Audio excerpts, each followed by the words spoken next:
Okay. I think everything looks set now. So we're not going to be doing Facebook today because for some reason it's having an issue. So I'm just going to record the meeting and I'll upload it after, inshallah.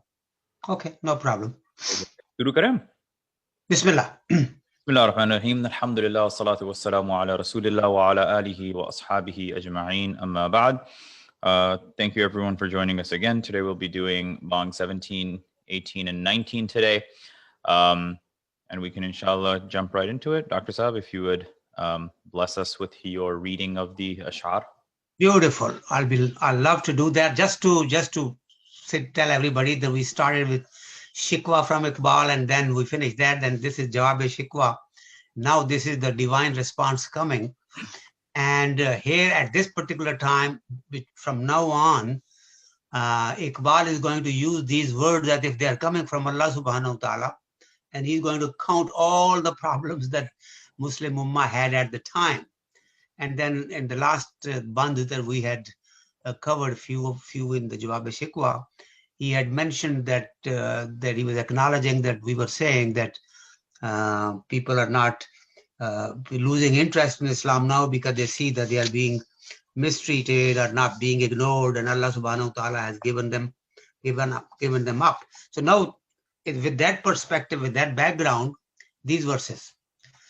Iqbal says, शोर है हो गए दुनिया से मुसलमान आबूद, हम ये कहते हैं कि थे भी कहीं मुस्लिम मौजूद, वज़ा में तुम हो नसारा तो तमद्दुन में हुनूद, ये मुसलमान हैं जिन्हें देख के शर्माएं यहूद, यूं तो सैयद भी हो, मिर्जा भी हो, अफगान भी हो, तुम सभी कुछ हो, बताओ तो मुसलमान भी हो? Question mark. So this is basically trying to put us back where we belong, saying that you call yourself Muslims, but see what had happened. Nabud means non-existent. Yeah. Next is Vaza. Vaza means appearance. Nasara is Christians. Hunud is Hindus. Tamaddan is culture, by the way. ये मुसलमान जिन्हें देख के शर्माएं, Yahud is the Jewish people. Sayyid, Mirza, Afghan, we all know. And basically it's very easy. He says, you are saying, you are making all kind of hue and cry that Muslims are disappearing from this earth because Allah has abandoned them.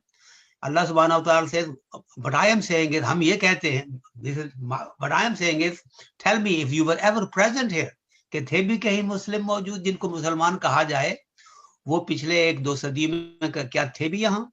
वज़ा में, now he is addressing the current generation of the Iqbal's time. वज़ा में तुम हो नसारा, if I look at you, you look like Christians. तो तमद्दन में हुनूद, if I see your culture and behavior, you are behaving like Hindus.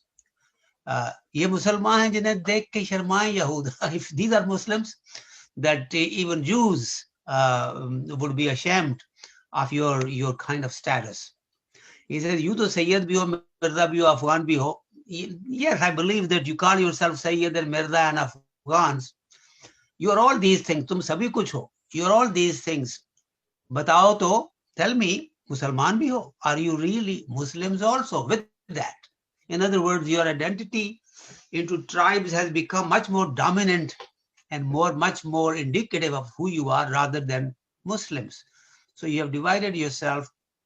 You've adopted other people's cultures and behaviors, and now you call yourself Muslims. That's basically, overview of this. Now, maybe you can open it up for us. Yeah, I think one thing that's really important to keep in mind here, and Dr. Saab, you can correct me on this, but I think the subject at hand is there's often a claim, and the claim is that hum Sayyid bhi hain, right? My lineage is what it's talking about. So when it's talking about Sayyid Mirza Afghan, it's about that that fakhr, that pride that people would have in their lineage. So they'd say that hamara khandan Sayyid hai, right? That we are descendants of the Prophet, right? So that's one thing. We're descendants of the prophets. Right. And the other aspect is when you say you're Mirza, you're saying that you're of Turkish descent, right? And maybe people would not have understood this maybe 10, 15 years ago, but with the propagation of like Turkish dramas and Ertuğrul and all these other shows, people are very much so infatuated with Turkish culture. And we also know that the Turks had come to the Indian subcontinent and had established themselves there. So people say that we are of Turkish origin, or they're Afghan, where they'll say they're of Afghan origin or Pathan origin, right? Or often it'll go back to also Persian origin too. And what's interesting to note is if you actually read about Muslims in the past in the Indian subcontinent, in modern day India and Pakistan, the majority of them that came from Persian or Arab descent were known as the Ashraf. They were Ashraf because they were richer than others. They were more well settled than others. They were more well-to-do than other people. So if you were to ask them about their cultural classification, they'd say we are Sayyids, or we are Mirza, or we are Afghan. But now the premise has been put forth, and what is supporting that premise? Tum sabhi kuch ho, batao tum Musalman bhi ho. Like, you're a Sayyid, you're a Mirza, you're Afghan, but like, are you actually Muslim? And then how do you know that? Well, we're saying this because, number one, that it seems like the world is non-existent of Muslims. Muslims don't exist. And the question also comes, were there any Muslims ever present anyway? Because the truth of it is that in appearance, you all don't look like Muslims, you look like Christians. In your culture that you bring in, there's nothing Muslim about it. So you act like Hindus. And are these the people that were once afraid of the Jews and whatnot? And it's not using Jews in a saying to say all Jews. It's just saying that that once upon a time, they were the ones that were pitted up against Jews in certain areas. So your Muslim identity is lacking. It's the only thing that's reminiscent of it is your names, right? Your lineage, that you're Sayyid this or Mirza that or Khan this or Khan that. You know, so I think that's that. And then shor hai, ho gayi duniya se Musalman nabud, that the outcry is that there are no more Muslims left, is that people who say they're Muslims, there's nothing except the remnants of it. And if you see it today too, you see it today, like people will say, oh, people come to America and they lose their Muslim identity. It's like, no, most people come from India and Pakistan also lose their Muslim identity without having to come here, because they don't know anything about their faith except their names, their lineages. And sometimes people get together and, you know, wo tumhare aaba wa ajdad the. Remember, we had gone over that. Right. What are you? Tum kya ho? Tum kya cheez ho? Tumne kya kamaya? And I think that's the same exact point being brought up here. It's like the only thing that's reminiscent of you is your name. There's nothing more. You don't look like a Muslim. You don't have the culture of a Muslim. You don't have the presence of a Muslim. The only thing you have left is your name, right? But you don't actually have any Islam left necessarily. That's the point. Exactly. Now, if you look at this band, all these 6 verses, the topic starts, Shor hai, ho gaye duniya se Musalman nabud. Iqbal was saying to him that if you continue to ignore us, Muslims will disappear and this and that, and we are going to lose faith in you and all. So on that question, the response, all these other 5 lines is, we say that, if you call those people that are going now, disappearing now, you call them Muslims, are you sure they are actually Muslims? Because look at you. You look like Christians, you behave like Hindus, and you are the shame even of the people of Jewish faith. If they look at you, they'll be ashamed as to how pitiful you are. You call yourself Sayyid and Mirza and Afghan, but quite frankly, the Islam is not so much apparent in you. Now here, if you permit me, I'll pose a question, and I think our participants can really, delve in this in their comments. Sayyid in Arabic word is like Mr. And when it went to us in Asia, South Asia, it became like Sayyid is a Zat, as if you are descendant of the Holy Prophet. Yeah. And this has started all kinds of confusions. And because we, in our belief system, believe that Sayyids cannot accept zakat or charity or whatever, and Sayyids have to be treated in such a way. But everybody in our part of the world, when they call themselves Sayyid, they believe that they are the descendants from the Holy Prophet's family. But many of them probably are not, because some families, out of whatever reason, they they adopted that kind of a title, and it carried, and their grandparents probably had it, and the children don't necessarily know the origin. That's one thing I think can be expanded on. I may be wrong on this, but that's what I feel. No, I think you're right. Because there's been so much mixing and I mean, think about this too, right? In Sindh in 711, when Muhammad bin Qasim Saqafi came and settled it, who can truly, in all honesty, trace their lineage back to him, for example, right? Like who can honestly keep up with that? If you can, that's great, right? That's wonderful. But most people will have converted may have converted to Islam, and that's the truth of it. And frankly, if you go to India, and the difference between somebody named Muhammad and somebody named, I don't know, named Shankar, for example, a Hindu guy, if you don't say what their faith is, they look exactly the same. Yeah. You know, they look exactly the same. And I think a lot of times people will hold on to these titles and basically blow them more so out of proportion and say, oh, this is who we are. Well, that's because your faith has become nothing more than a cultural identity. And I think in America too, people are constantly looking for representation, right, in media. But you look at India, right, and you look at Muslim representation. You look at Shah Rukh Khan or Salman Khan, all these actors. What aspect, and I'm not here to judge them, but what actual aspect of Islam are they bringing in that their representation is benefiting the Muslim community? It doesn't do much, you know? That's true. And Muslims in America are falling into the same exact trap. It's like, oh, we want a brown person, you know, in this show. And I'm like, that's great that you got it, but you're getting a very cultural product out of it. There's no actual faith necessarily associated to it. And Muslims need to be very careful about just having representation without actually keeping in mind like what it means to be Muslim. And a lot of these shows, they're showing Muslims like, oh, this woman took off her hijab, so she has been liberated, or this man finally learned to drink and to have premarital sex, and now he's been liberated. And all these things are being showcased as the type of liberal reformed Muslim that America wants sometimes, you know, and that's, so we need to be careful of not falling into that trap. That's true. In the original presentation, you have mentioned the word ashraf also. So you see, you have to remember that when these Muslims went conquering that part of the world, and the Turks, and they went to Afghanistan also and stuff, once these areas were stabilized and conquered, then they had to be governed. Some people did migrate that did not actually fight in the wars, but it came in to run the governments and stuff like that from these parts of the world, like Middle East and the Turkish area at the time, and expanded Roman Empire. So those people were of a different kind of a descent.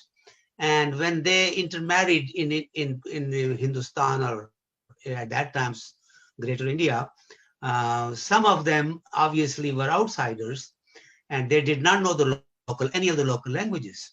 So they brought in Turkish or Persian and stuff like that. So some of them became more identified with Persian origin. They were Afghans. Afghanistan, by the way, also was not the present geographical area, but it was different. So was the Iran or Persia. And the boundaries that we have now, they are after Ottoman Empire's breakage. But prior to that, those people did have different lineage than the people of South Asia. So that Ashraf were there, and they basically spoke Persian. And now with several generations down, they have been intermingled with the local population, and the culture and all that has become amalgamated with the locals. And I think that's what it is. I mean, that's where, I mean, Urdu, right? Urdu came to be because you had all these mixing and meshing of these languages. Urdu means Lashkar in Turkish, by the way. And many words in Turkish language are, you know, similar to us. And it's very easy for us to pronounce Turkish language because we have those letters in our language. Okay, I think we are done with this, unless somebody has comments on this particular band. Has anyone have anything to say? Is it all clear? It's very clear. The only thing I wanted to say was that just remember historically, the Turks, went two ways. One went towards the west, and the others came south, including Babur and, his uh, people. So we do have that reason for having the Turkish background, so there's a good number of Turks who are here from that lineage Yes. that came down into India. But the most important point of all this is the fact that, what is really important to us? I mean, is it important for me to be called an Afghan or a Mughal or whatever, Sayyid. Mirza or Sayyid, or Mhm. is am I, really proud to be a Muslim, not, anything else. Mhm. So everything else becomes secondary. So that's, I think, the important thing that we should, remember. Um, Exactly. Well, another perspective that I forgot to mention is Iqbal at that time was fighting against the nationalism and going towards a Islamic Ummah concept. So he was going against the nationality. When he was saying कि जो सबसे बड़ा जो कुफ्र का है वो वतन की एक मोहब्बत करना है तो वतनीयत को छोड़ो millat ko pakdo. So in that perspective, he's saying all of these things. Do not call yourself or divide yourself into this, that, and the other. All you have to do is be a Muslim. If you are a Muslim, then your community is much larger than South Asia alone. So this is the point he was trying to make in his thinking now. This is after 1925. Prior to that, he was more of a nationalist and more for Hindustan, but he matured when he started to think of a separate homeland for Pakistan, for Muslims, and he started to believe that the Muslim Ummah, entire Muslim Ummah, should be there as a big family that we have to identify with. So that's, I think, the perspective that he's using here. Yeah. दूसरी बात जो थी वो सिर्फ इनकी हमारे मुसलमानों की हुकूमत का नहीं, बल्कि उसके बाद रंजीत सिंह के वक्त भी जो जुबान एलीट की थी या जो कोर्ट की जो जुबान थी वो फारसी थी रंजीत सिंह के जमाने में भी. बिल्कुल बिल्कुल बिल्कुल रंजीत सिंह का जमाना बिल्कुल वही जमाना है पार्टीशन से थोड़ा पहले का. So, I think people also forget, that's what people spoke in India was Persian or Urdu. Those are the two main languages, whether you're Muslim or Hindu or whatever. Exactly. The difference being that Persian was the the language of the educated, the elite, so it's actually also interesting. When I was at Nadwatul Ulama, there were a lot of Persian manuscripts that existed there. And one of the researchers that came and said that India in total has more Persian literature than Iran itself. That's how common it was. And I remember reading a deed from the 1800s, and the deed was written by a Hindu lawyer. Guess in which language? Persian. Farsi. Yeah. Yeah. And actually, Sarah, the one Sarah was asking a question is this type of casteism present in Arab countries? This type of casteism is present everywhere you go, right? Because that's what it's also talking about. My family is from Bihar, and I've heard about this form of casteism where a Khan will not marry an Ansari and things of this nature. So it exists everywhere. You see it here too, as a Muslim. But we wouldn't use caste system for that. We would just call it lineages and stuff. Caste has certain kind of a connotation for Indian people, and that has a caste that has there's one derogatory kind of a caste or second. It's not like that elsewhere. They are different in identity, but they don't look down upon somebody else. I think the main point is discrimination, right? I think that form of discriminatory behavior. Discriminatory behavior only is in India, and that existed much before Islam. Yeah. So that was part of the Hindu religion and culture, and because of their theory of how they were evolved, and Brahman is evolved from the brain of whatever, and then others have evolved from so and so. in their Hindu mythology, they had a possibility of having a downtrodden caste or a choots. But that concept does not exist outside Hinduism. So believe it or not, in India, Dr. Saab, even though it may not exist conceptually, it's definitely practiced amongst Muslims in India. Of course, in India it is. Yeah. Even today it is. I mean, Yeah. you can come across current events where you will see something happening like that. Yeah. And yes, but I only mentioned that the caste is only a creation within India. Yeah. Everywhere else, it's just identification in different nationality, not nationalities, but the descendancies, I would say.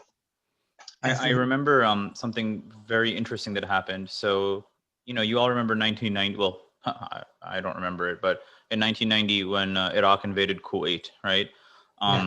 And one thing that some of the Kuwaitis held against certain countries was like Syria, that Syria didn't help us. So they, like, I remember I went to school with a Kuwaiti kid, and he was like, he's like, what's happening to Syria right now is like, they deserve it because of the fact that they didn't help us. And that then leads into saying that, oh, I'd never marry a Syrian, or like you see it in the communities, certain people saying that I'd never marry, for example, a Bangladeshi or a Pakistani saying they won't marry each other because of the history they're in. But if people really learn to transcend that, if there's baggage to unpack it, but we need to look beyond these ethnic foundations and look at what actually matters, which is your faith. Inna akramakum indallahi atqakum, that it's your taqwa which makes you a better person and nothing else. Yeah. Okay. The one point that you mentioned about more Persian culture and books were in India than they are in Iran, that part of the reason is that Iran was destroyed, as was Iraq, many times. Mm-hmm. And these things were after Mughals went into India. All of this literature that was used there or created there is still safe. When I go to Karachi now, even now in 2020 or 21, there are some old bookstores that still have in upper, somewhere in cellar somewhere, older Persian kind of books that nobody wants, nobody buys. And anybody that speaks Persian, like a friend of mine, Dr. Taqi Abadi, when he went to Karachi with me, he had a field day, because those guys were giving him this for nothing. He said, take it because nobody wants these books here. Yeah. So he brought a shipload from there. So yes, the literature has been fairly well preserved there compared to the Persia, present day Iran, because of the wars and destruction that took place, in the last century. Yeah. In the 20th century. Yeah. Yep. Abad bhai. Okay. Abad bhai, assalamu alaikum. Wa alaikum assalam. Kya haal hai Mufiz bhai? But theek thaak hai ji, alhamdulillah. Can I say something here? Please. मेरा थोड़ा सा मुख्तलिफ view है इसके ऊपर जी. I don't think that कि अगर आप कोई सैयद है या अफगान है, it's necessarily a bad thing, क्योंकि ये आइडेंटिफिकेशन होती है ना ग्रुप की. हाँ. वो एक दूसरे को पहचानने के लिए ये चीजें बनाई गई हैं, और वो ग्रुप, लेकिन जो मेन चीज है वो है कि उनके जरिए, इन ग्रुप के जरिए, one should not look down upon somebody else who is not a Sayyid. That's exactly the more important thing. Exactly. Being a Sayyid itself, I don't think we should even, say kabhi, Iqbal didn't mean that particular way. You Sayyid be, he meant it in a general way because to wake up the Muslim Ummah at that time.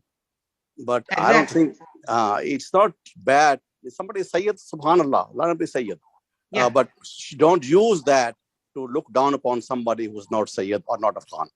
That's how I feel. But you're absolutely correct. If we gave that other impression, I'm sorry about that, but we were basically saying that Iqbal is taking it a broader view, that rather than identifying yourself in subsects, call yourself a Muslim. If you are a Muslim as a brother, then everything else that you are is acceptable. You to Sayyid bhi ho, he said, he's not denying that. He's telling them, yeah, I understand you're Sayyid, you're a Mirza Afghan. However, exactly. Tell me how much of a Muslim are you? Yeah, okay. Yeah, I'm glad that you brought that up, because we were not saying that there is a caste system within within all of this.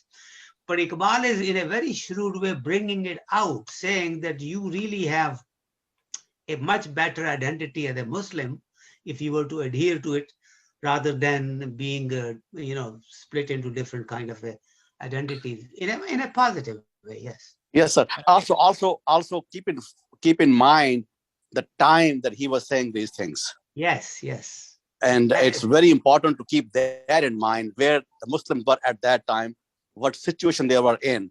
Yes. And he was trying to get them out of that. And it's a different story at that time. Exactly. And it also goes into the verse that I read, that the most honored of you, those of the most taqwa. Right before it, Allah says, Inna khalaqanakum min dhakarin wa untha. So we made you into men and women, right? Males and females. And then we also made you into another subsect. وَجَعَلْنَاكُمْ شُعُوبًا وَقَبَائِلًا. We made you into nations and tribes. Why? So that you can hate each other? No, لِتَعَارَفُوا, so you can get to know one another, your cultures, your backgrounds. But those cultures and backgrounds need to be quantified by one's faith, right? By one's Islam. Right? Exactly. There's nothing wrong with taking pride in your lineage. That's something good to do. And actually, one who is cut off from their lineage is considered somebody who is unaware of their spiritual lineage within Islam. And their heritage also. Yeah. Because there is something to be said about your ancestors. Yeah. So yes, sir. And also, if you know that the Holy Prophet ﷺ took pride of being Quraysh, a member of Quraysh. There you exactly. Go. Yeah. No. Yeah. There is definitely a point to be made for that. Yes. Yeah. Mariam, you had a question? Yeah, sorry, I joined a little bit late. So I just wanted to, I guess I've read this before and I wanted to understand Iqbal's intention of calling out particulars. So obviously my last name is Mirza, so I've always been a little bit curious about why the name is called out in this. But I guess it makes sense, right? Like what I'm taking away is that rather than focusing on these differences in region and culture and heritage, our unifying factor should really be our belief system and our exactly. And these three areas that he's talking about, Arabs, Turks, and Persians, were the three major groups of Muslims that had migrated to the subcontinent. Okay. Yeah. That makes sense. And I think one thing we've gone over often when Iqbal will use a certain word, he's not actually focusing on the word, he's focusing on the more abstract or more general idea behind that word. So that Mirza was a Turkish name. Sayyid is an Arab name. Afghan is a Persian name. So that's the point that he's trying to convey. Okay. Yep. Yeah, he says, I'm not denying that you're XYZ, but tell me, are you a Muslim also? So I think he's basically completing his thought on as to what is lacking in that particular times Muslims that were complaining that, oh, Allah subhanahu wa ta'ala, you have abandoned us. Yeah. So he's making a point that you're not been abandoned, but are you there to call yourself Muslims so that we can say that you are being abandoned? So he'll expand on it in the next months if we have time for that. Yeah. Quick question here. Sure. Assalamu alaikum. And apologies for joining late. My question is was this idea of kind of pan like a pan-Islamic identity and not necessarily being so deeply enrooted within the nationalities, was that a predominant like I said revolutionary idea at the time? Or yes, let me Nihal, can I answer that? Yeah, please. Yeah, you see, at that time, this is now 1920s when Iqbal is, he said these things earlier on, but in this shikwa, this Jawab-e-Shikwa was 1913, but he was now developing a concept whereby he wanted to make sure that we do not confine ourselves only to India and Indian Muslims and whatever. We as Muslims are far larger family than the Hindus in India that they were fighting, they were competing against. I shouldn't say fighting at the time, but Hindus basically are in that locale only at the time. And Muslims were coming now from faraway lands into that area. So he wanted to expand the Muslim Ummah as a much greater strength. And for that reason, he just wanted to get away from Watan. So वो कह रहा था कि जो सबसे बड़ा बुत है वो वतन का बुत है. So the big idol that you do is Watan Parasti. Watan Parasti. So he was going away, and these were the new thoughts at the time, by the way, for him, because prior to that he was a nationalist. he was all for India and Hindustan, and that's why dunya jahan se acha Hindustan hamara. He was walking away from that concept and going into the Muslim, much broader Muslim family across the world. And Hassan, also another thing to keep in mind is that Dr. Sahab, उसी वक्त हमारी खिलाफत का भी issue गुजरा था कुछ ही साल पहले. So इसका ये भी बात है ना कि in that time period, the whole world was united for the most part by their faith, but the retreat of colonial powers was triggering a lot of these ideas of nationalism to form, citizenship to form, passport to form, where you're no longer bound by the most the most primitive belief system that you have, but now you're gonna be bound by some other belief system where it will not be based on your faith. So a lot of these countries split up. The Ottoman Empire by 1924 ceased to exist and had been taken care of and removed. And you had people in India like Maulana Abul Kalam Azad, who was an Indian nationalist, who also was a scholar, who was doing his best to make sure that the Ottoman caliphate survived and other Muslims support him. But by that time, it didn't work. But this idea of kind of the pan-Islamic idea lived for 1400 years. It was actually only since the 1920s that it literally 100 years ago that it was put to rest.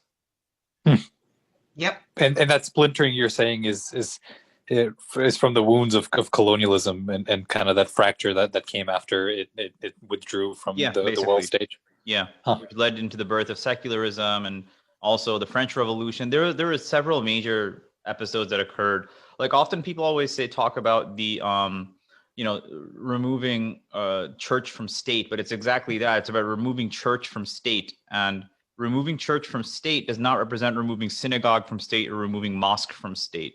And I think that's often a false conclusion that people come to, that not all religions function the same way. Just because people settled in America or fled, the Church of England and came to America doesn't mean that principle should apply also to Muslims and Jews. But it's much more deeply entrenched than people fail to realize. But I mean, the Ottoman Empire existed, but they also made some bad moves. The Ottoman Empire decided to support Germany in World War II. And that was also one of the reasons that led to their downfall. But again, it's so much to unpack. That was a calculated risk they took and they lost. But that's a different subject altogether. Tough time at the time. And this is why I think Iqbal felt it necessary to draw upon a broader Muslim family rather than depend on Muslims in India. Yeah. To bring his point out. Good discussion on this, mashallah. This is the purpose, to understand all of this and then see where it takes us. Yeah. I guess we can move on. Yes, move on to the next one. We can probably finish. There we have another 10 minutes. We'll do that. दमे तकरीर थी मुस्लिम की सदाकत बेबाक, अदल उसका था कवि, लौ से मराआत से पाक, शजरे फितरत मुस्लिम था, हया से नमनाक, और था शजाअत में वो एक हस्ती फौकुल इदराक, खुद गुजारी न में कैफियत से बाइश बूद, खाली अज खेस शुदन सूरत मीनाइश बूद. The last one is Persian, but the first दमे तकरीर means manner of speaking or बात करते वक्त while speaking, right? While talking. मुस्लिम की सदाकत बेबाक.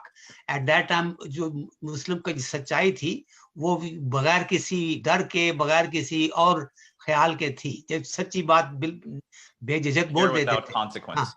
Without fear of any consequence. Adl is justice. Uska tha kavi is strong. Laos se maraat. Laos is contamination. Maraat is your relationships and friendships. So when he decided, he was strong in deciding without having to consider कि कौन किसका रिश्तेदार है, कौन किसका बेटा है, बाप है. Whenever if justice took him, they delivered the justice without giving any concession for your bias of relationship. Okay, that's a beautiful one. Law se murad. Shajar fitrat Muslim tha, haya se namnak. Shajar दरख्त को कहते हैं, फितरत Muslim, his nature of a Muslim, haya se namnak. You see the body, like Shajar Fitra, the Muslim, you will say the body of the human Muslim at that time, haya se uski parvarish hoti thi. Namnak is nurtured, getting water from that, brings out the tree. So the tree of the Muslims being was growing because of haya, because of modesty, because of being, modest, let's say. I don't know what else is haya. Yeah, haya is modesty, yeah. Okay. Tha shajad is bravery. Voik hasti is the being. Fawq means above. Idrak means comprehension. In his bravery, he was something much stronger, above anybody's understanding. He was courageous and brave. That was beyond belief. It was very strong. And then the Persian words khud gudazi, means sacrificing yourself, अपने आप को पिघला देना, अपने आप को बिल्कुल पेश कर देना. नमे कैफियत सहबाश बूद. It was like सहबा कहते हैं शराब को. कैफियत it's नशा. नमे कैफियत सहबाश, जैसे नशे होता है शराब के अंदर, अपने आप को वो दे देता है. शराब के अंदर नहीं रहता, इंसान के अंदर चला जाता है जो उसको पीता है. तो you gave yourself up for others. That was self-sacrifice. And like a wine that it gives its nasha to the one who drinks it. But the last verse is so beautiful. Khali az khesh shudan. Khali means empty, az khesh from yourself, shudan being. Surat minash bud, like the flask that was carrying their wine, like the flask that empties itself, gives everything to the glass. That is how they were. They would give away everything for the sake of others. If anybody needed anything, just like somebody wants to drink, the flask that is full of wine, it empties itself and gives it to the glass so the glass can have it, and by itself becomes empty but doesn't complain. The other thing also, I read somewhere else, which I think it should be mentioned here, when the flask does that, it gives it with humility. It turns our head down and bows down to the glass as it's giving. It's not being proud or showing off that I'm giving it to you, be thankful to me. No, it just bows down and fills the glass. Obviously, that's not mentioned here, but I saw it somewhere else in another verse that really stuck to me. But here also, he says the self-sacrifice and not really holding for everything for themselves, but giving it to others. That was the nature of Muslims at that time. When they spoke, they were truthful. When they did justice, they didn't care about their own kins or anything else. They did justice freely. When they were living their life, they were modest, and they did not basically become indecent. And when they were out on the field fighting to safeguard themselves, then their courage was beyond belief. But in their giving, in their self-sacrifice, they were like a wine that gives its nasha to, I don't know how to call nasha in English. It would be their state of drunkenness, I guess you could say. Right, that sounds negative. But intoxication. Intoxication also, but anyway, they gave that feeling to the one who drinks. And when they were full of wine and they wanted to give it, they gave everything to the glass. Basically, like a positive form of drunkenness, whatever that would be. Exactly, yes. If we can find a word for that. The wine gives it away to the one who drinks it, and the flask gives it away, the glass that is filling for somebody else.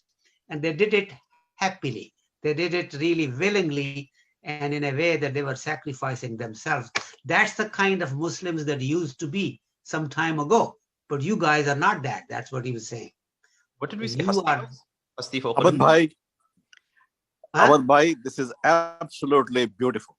Yes, thank you. Absolutely good. You've done a wonderful job. Absolutely beautiful.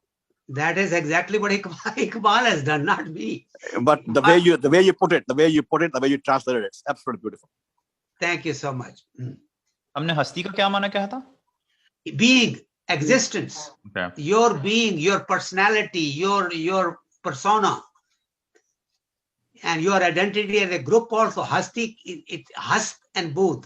Hast means today, Budh is what used to be, and what is tomorrow is, of course, further, but that we are not talking here. Hastabud means what has existed up to today, what is existing today and what it was. The whole creation is called Hastabud. Nizam-e-Hasti, Hasti is the creation. But here, Hasti is, Shajad mein wo ek Hasti, that individual was Fawqul Idrak. Fawq is way above. Yeah. Idrak is where human comprehension can reach. And Fawqul Idrak means something beyond belief. It was just unbelievably, unimaginably brave. That's what they were, Muslims. Yes. Yeah. And that's what it is. Muslims spoke truth without care for consequence. And then justice was strong, and their justice was not conditional. And the tree of a Muslim's pure nature was watered by their modesty and the bravery that they had. That was a form of their existence that was beyond rational comprehension. And they were self-sacrificial in a state of positive, influence, right? So much so that they emptied themselves like the flask that emptied itself without care for itself. Yep. Yeah. Anyone have any questions? There should be a lot of discussion on this one because these are beautiful topics. Khud Guzazi, Sahaba, Meena, all of these are excellent topics. One could talk for days on these. Qualities of these qualities are amazingly put together in just one band. It's amazing how Iqbal did this. I liked how he used the word mirat. So because in Arabic, actually, it means to parallel something or to fit properly into something or in accordance with something. So he's saying that los mirat, specifically referring to the mixing, and los often refers to ikhtilat, right? To mixing. No, in a bad way. In a bad way, yeah. Contamination. Laos is when you're contaminated with something, you adulterated with something.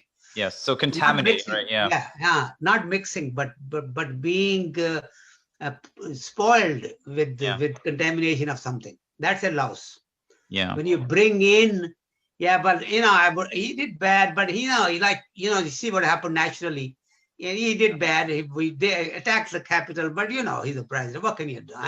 So that is, you are considering now other relationships, things he may or may not have done. Yeah. And that really does not deliver justice. For justice, you take the arguments given back and forth, and you make a decision without consideration of who did what for you when. That's law se marat. Subhanallah. Subhanallah. Yeah. Okay. I guess we can go on. Yeah, we can. We can go on if anybody doesn't have anything else. No, okay, go ahead. Let's go ahead. We can always, use that. Yeah, he's continuing basically giving other features that the prior Muslims had. It may not be a bad idea if somebody wants to repeat these also, Urdu reading also, because Urdu reading also is kind of interesting. When I see people misspelling and mispronouncing it, it's kind of gives me the indication that we should probably read it much more often. Har Musalman rage batil ke liye nashtar tha. Uske आईना हस्ती में अमल जौहर था जो भरोसा था उसे कुव्वत बाजू पर था है तुम्हें मौत का डर उसको खुदा का डर था और बाप का इल्म न बेटे को अगर अजबर हो फिर पिसर काबिल मीरास से पेदर क्यों करो फिर पिसर काबिल मीरास से पेदर क्यों करो. Let me read it again. हर मुसलमान रगे बातिल के लिए नश्तर था उसके आईना हस्ती में अमल जौहर था जो भरोसा था उसे कुव्वत बाजू पर था है तुम्हें मौत का डर उसको खुदा का डर था बाप का इल्म न बेटे को अगर अजबर हो फिर पिसर काबिल मीरा से पिदर क्यों करो. हर मुसलमान रगे बातिल is झूठ, rug is its aorta or its veins or whatever you want to call it, but artery of falsehood, that's true too. Nashtar is the dagger. Yeah. Okay, uske aina hai hasti. Aina is mirror, hasti is being like we did before. The example of aina hai hasti means the way he lived. Yeah. Amal johar tha. Amal is the action, johar his seed. So his action was the seed of the way he lived. Jo bharosa tha use quwwat bazu par tha. He relied upon himself. Whatever he could do for himself, that's what he counted upon, not anybody else. But his own power, his own self kind of prowess. है तो मैं मौत का डर, उसको खुदा का डर था. He only was afraid of his creator, not afraid to die. He did not care about living or dying. He only was, if at all, he had anything that he was afraid of, it was the punishment from Allah subhanahu wa ta'ala. Other than that, he did not really consider anybody an authority over him. And then this probably is a share that is going to connect now all of this to what he's going to say in future. Now he's making his point. Baap ka ilm na bete ko agar asbar. Asbar is if you memorize something. If you fully are aware of it and you have memorized it. किसी चीज को, किसी कहानी को asbar करने का मुराद है, you can really repeat it from memory.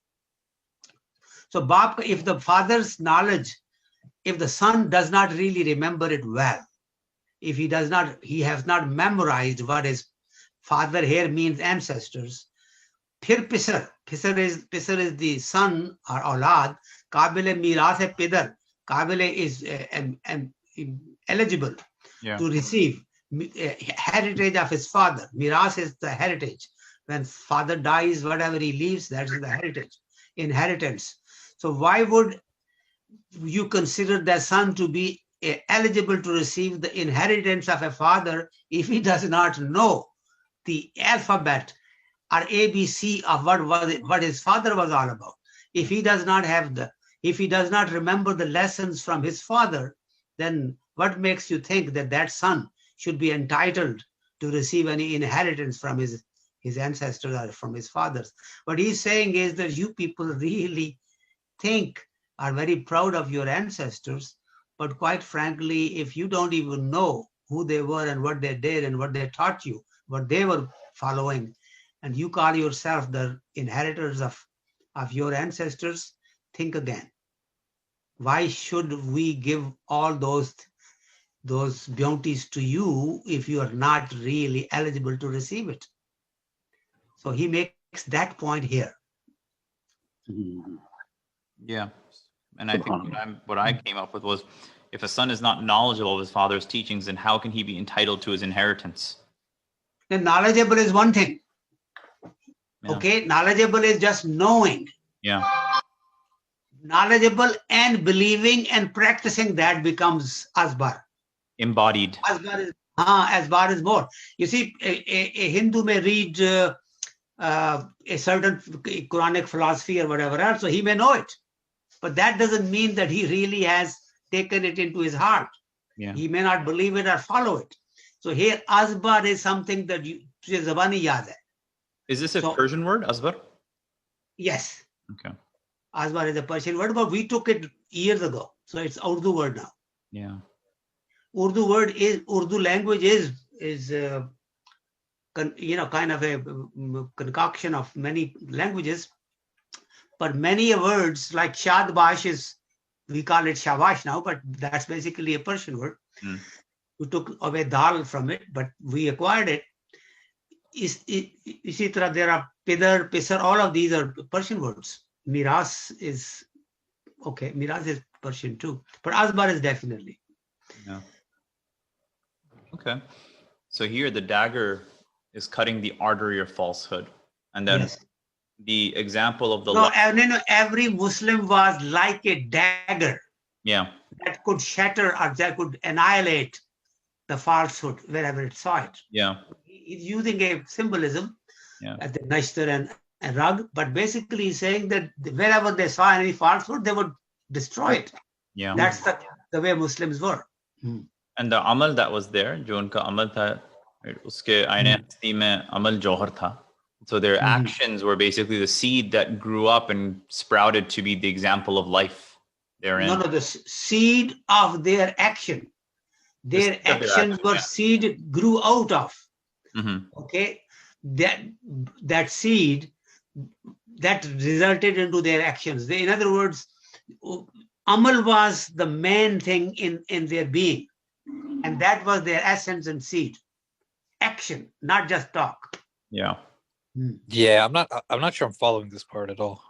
So basically he's saying that the johar, which is a seed, right? So amal. So the way to say this would be the amal, the action was the johar, right? Exactly. It was the essence. And then that grew amal, in. Let me read it. Amal uske aina hasti mein johar tha. That's what it is.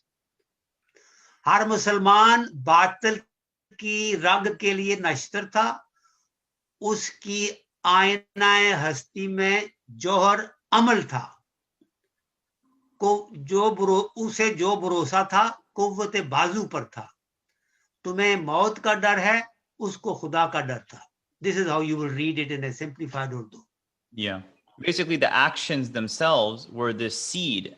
That was the essence. That was the essence. Aina hasti ka essence of the seed, or origin, where he took everything from, was amal. Amal is the focal subject point in that particular misra. Yes, the main amal point is exactly that, is action. Yeah. Action was what everything revolved around. Exactly. That was just talk, it was action. So exactly. That was their essence, that was their being, because we're still talking about who these Muslims were, because if we go up to this, we had said what? We were talking about who these Muslims were, and then even before that, we had said that shor hai ho gayi duniya se Musliman na, but the Muslims aren't there anymore. But these Muslims that were there, this is how we knew them to be. We knew them to be they didn't care about consequences in their words. They established justice without letting their relationships get the best of them. They were modest, they were brave, and then they were self-sacrificial, and then they also used to destroy falsehood like a dagger cutting an artery. And then they led their lives through action, and that action was the seed of their essence. It was the seed of their being. And then they also depended on themselves. They weren't connected to other people, having to repay favors. They had the strength of themselves that they relied upon. So they relied on themselves. But you, on the other hand, who you're claiming to be Mr. Mirza and Mr. Sayyid and Mr. Khan, right? Mr. Khan and Mr. Sayyid and Mr. Mirza, depended on the fact that they were afraid of death, but your ancestors were afraid of God. Yes. That's right. So now he's saying it that if you are not really following the beings or the teachings or actions of your ancestors, then what makes you think that you are the real eligible or inheritors of their whatever they had, their heritage? So he kind of putting Muslims in place. Behave. You want all of these things that your ancestors had, but are you really worthy to receive them? Yep. Okay. But bhai, I think we can, in nutshell, we can say that information without transformation basically is useless. Exactly. That explains Asbar. Yes. Yeah. Yes. Beautiful. And actually, you can understand that in a better way. There's in Arabic and English as well. When it comes to knowing, you have in Arabic ilm, right? Ilm, and then you have ma'lum, right? Oh, ma'lum is what is known.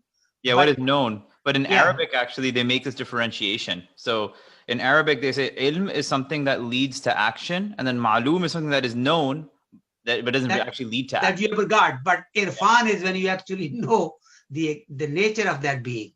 Oh, irfan, you said? Yeah. You see, I can tell you shikwa jawab shikwa, right? Yeah. And you will remember it, and this will be ilm. Now, irfan would mean that shikwa jawab shikwa was written by Iqbal, he was written in such and such time, this is what it meant and all that. That would be irfan. Total comprehension of the topic is what irfan is. So irfan-e-zat also means you may be a Muslim, but unless you really know what Allah subhanahu wa ta'ala is, what your relationship with is, what he demands of you, what you should be doing, all of that becomes in irfan-e-zat. And as you learn more, then your irfan you become an arif, and you become very close to knowing exactly what the truth is. This is experiential comprehension, you're saying? Yes. Experiential Yes. comprehension. I like that. Yeah. Exactly. So just knowing something, you मालूम तो होता है, फर्ज करो. You know what your parents were and all that, and you know what book your father wrote. He wrote 6 books, and I know my father wrote 6 books, but you can't even read one of them. So that means तुझे इल्म तो है कि उन्होंने लिखा था, पर तुझे कुछ पता नहीं लिखा क्या था. तो अजबर नहीं है आपको. इल्म का बाप का इल्म जो है मालूम तो आपको है, लेकिन वो अजबर नहीं है. Dr. Saab, if you think about it, right? Ilm hona is something to actually have. Maloom hona doesn't mean you have it, you're just aware of it. Exactly. Even the Urdu says मालूम होना doesn't mean आपके अंदर है वो चीज. मालूम होना है आपको उसका ज़ाहिरी मतलब अतराफ पता है आपको. बिल्कुल, but that means you know of that Medically, being. you'll go in there. Yeah. You know of that being. That's it. Yeah. Now you have read it and you know that it's there. If somebody says shikwa, band number, whatever, तुमको मालूम है कि वो कौन सा है, तो पढ़ सकते हो. है तुम्हें मौत का डर, उसको खुदा का डर था. That doesn't mean that you understand it yet. When you can explain what that means, then you will say that you will have that asbar to you. Now you understand it, and you know what it means. It's amazingly appropriate words that he has used. I think we are almost an hour now. Let's get the comments over, broad comments from maybe Mughal Bhai, others that have not really spoken so far. We gotta explain. There's so many topics here. जी, मैं सिर्फ ये कहना चाह रहा था कि ये जो रग बातिल है, तो अक्सर यहाँ जो टर्म हम यूज करते हैं वो करॉटेड आप कह सकते हैं कि वो बातिल की करॉटेड पे के लिए निश्तर थे. बिल्कुल. You see, because he used the term nashtar, he used rag batil. Okay, because that's what nashtar does. You use that to sacrifice an animal with the nashtar, so to speak, or if you want to kill somebody also, this is what you do. You cut their throat. You go for the carotid. Exactly. Go for the jugular. So this is why amazing words that he was able to use to make a point. But rage batil means the falsehood. That's not a human being. It's anything that was not Islamic, not truth, other than Islam. He would every and all non-Muslim beliefs.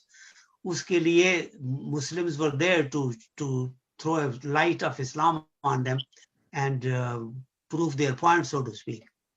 So they could really show the dominance of believing in one God to anybody. Here, batil, falsehood, is kufr. That's what it is. So every Muslim was a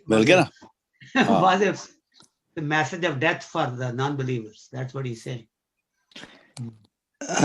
Is it safe to interpret?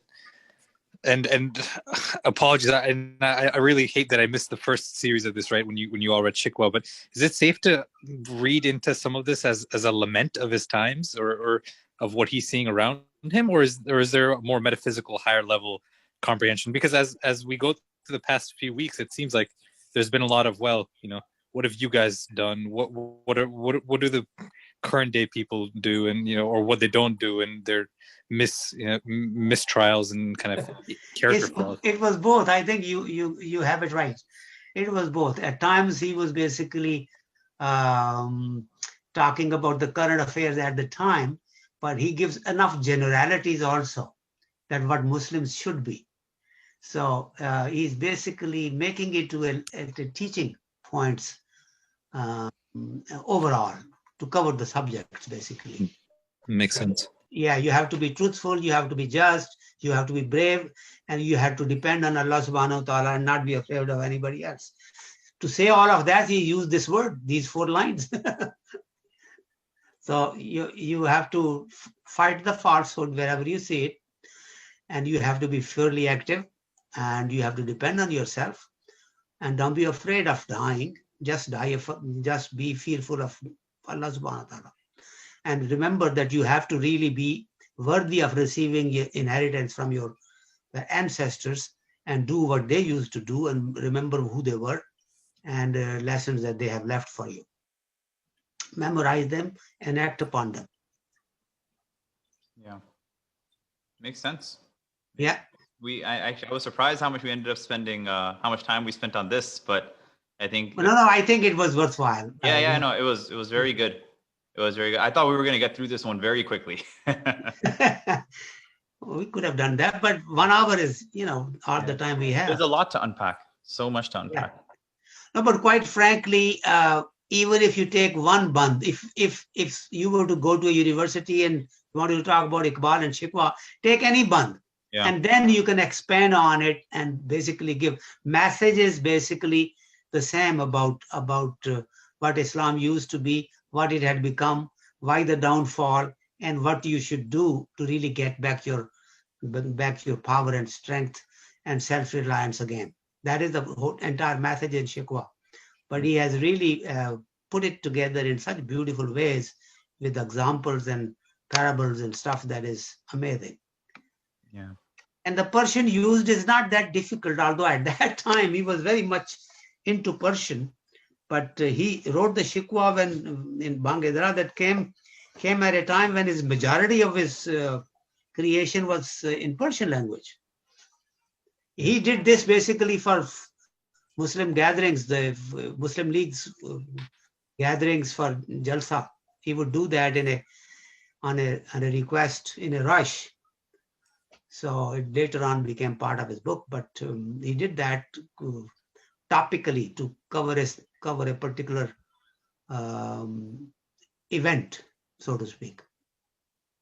Yeah. Okay. If no one has anything else to add, I guess we can stop off here, inshallah. Yep. Oh, there's something in the chat. Okay. MashaAllah. Jazakallah khair. All right. Okay, everyone. Inshallah, we will meet next week. Looking forward to seeing you all. Thank you very much. Thank you. Okay, Mufiz bye. Good to hear you. Hear your voice, mashallah.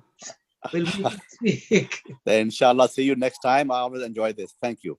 Thank you so much. Thank you. Wa alaikum assalam.